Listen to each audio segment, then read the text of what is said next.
Hello YouTube and welcome back. I have an item to show you here today for the April 2nd Season 2 launch of Last Epoch, which is super exciting. It's a supporter unique item. It's not my supporter unique item. I've got permission to share it with you, and I helped generate a lot of ideas for it, and I've been talking to this person for a long time. So let's talk about the item getting added to the game.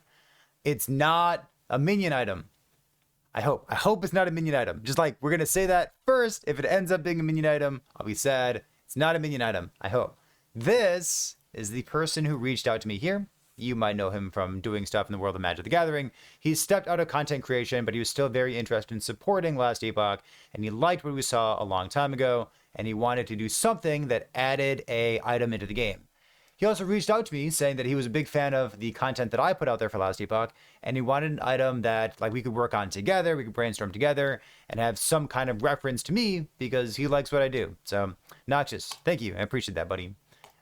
His very first idea, this was when the 1.0 patch was coming out, with Falconer being launched in the game, and Necromancer, sorry, not Necromancer, but Warlock being added to the game. He really liked the idea of Warlock. So his very, very first idea was to put something in the game that was kind of like 0 DPS, but it could be used as a support or like a buffer, debuffer kind of playstyle. That seemed to be the thing that he really wanted to do. One of the very first things, like as like an item from a different video game they were kind of brainstorming around, was a Path of Exile item. It's called Doedre's Skin. And like maybe you're cursing yourself because you're playing a Warlock, but like the curses on yourself also like go around yourself. So you're like basically a totem and you move around, you curse other things.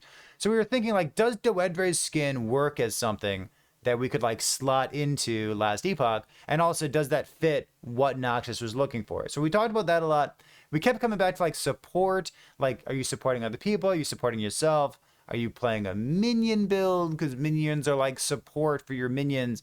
He is not the biggest fan of minions. I'm not the biggest fan of minions. I promise it's not a minion item. It's a minion item. No, it's not. I promise it's not a minion item. So we kept brainstorming around curses and self-cursing, cursing allies. Maybe you could curse allies too, but probably EHG wasn't going to let us curse allies. So we kind of stayed away from that one there. The teaser video came from this Last Epoch Season 2 Tombs of the Erased trailer here. And you'll see, if you enhance the video a couple times and then get YouTube to stop showing this thing in the middle here, you have 3 Pearls of the Swine that are on the screen. One is right here. It's a Bone Curse, also inflicts Acid Skin. The second one is Pearl of the Swine, over here, called Bone Curse, also inflicts Decrepify. And the third one, which is Pearl of the Swine, Bone Curse also inflicts Penance. So we know that at the bare minimum, this is a new unique item being added to the game that has 3 different variations to it at least. So here's the item. Pretty exciting. It is called Pearls of the Swine.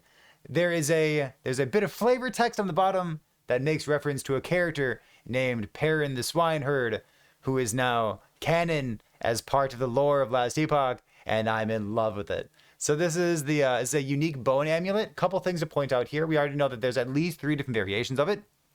It has some ward per second for each curse affecting you, and you know that Warlocks, assuming that you're playing Warlocks, you have a lot of synergy for like applying curses to yourself, and the top part of the Warlock skill tree synergizes like offensively and defensively with that. The increased poison damage, you might make use of that, you might not. Specifically, Acid Skin has some synergy with, I guess I closed the node. Acid Skin comes from Thonic Fissure, which is a Warlock only skill, and then has some synergy with like scale and critical strike chance off of % increased poison damage. So you might be making use of the poison damage too. The last 3 lines of text, I feel, are the things that put this amulet really over the top, because it's eminently usable on every character in the game because it has vitality and all res and all attributes on top of the interesting stuff that like, you can specifically build around if you're doing the Bone Curse application as some kind of acolyte character, whether you're a Lich, a Necromancer, or a Warlock, which is great. Warlocks tend to want necrotic res, which is neat. We have a necrotic res implicit. We have all res, which gives necrotic res. Vitality not only gives life, but these days it also gives you necrotic res per point.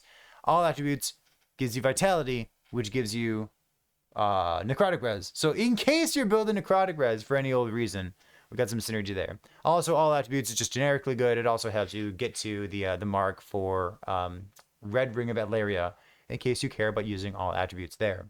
So it's a good generic amulet. got some really interesting particulars going on in here. Let me show you what the 3 curses are. I don't know if there's more than this. I know we have at least 3 curses that are on these variations of Pearls of the Swine amulet. First one's Acid Skin. It's a curse that deals poison damage over time. It increases the chance to be crit by 20%. For those of you who have played this game before, you know that this is basically crit vulnerability from like rogues. This does not give you 20% crit chance. It doesn't give you 20% flat crit chance.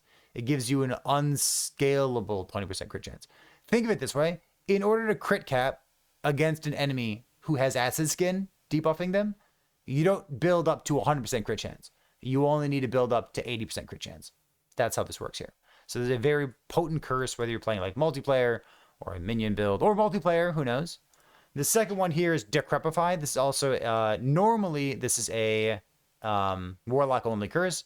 Decrepify says, curse that deals spell damage over time, causes the target to take more damage over time, and then Decrepify itself deals more damage based on the caster's missing health. So it's another interesting thing to do. Causes the target to take more damage over time. You can buff your own damage, minion damage, or someone other, like your friend's damage if you're playing multiplayer. Last one is Penance here. Penance is a curse that causes the target to take fire damage when they hit a target. It's kind of like a reflect sort of thing. And then, of course, if you were speccing into a Warlock, you could scale Penance with the other skills that scale Penance. So you could be a Warlock for these things. You don't necessarily have to be a Warlock to make use of 1, 2, or maybe even third one. Maybe Penance is the variation that you'd exclusively use on Warlock, but that's up to you, not up to me. So in any case, this is the item. It's sweet. The artwork is amazing. I love it. I could not be happier that this item's added in the game. Thank you, Noxious, once again, for being willing to work with me and for supporting my content and for helping me to add this cool item in the game. That is definitely not a minion item. I'm excited for April 2nd. I'll see you there.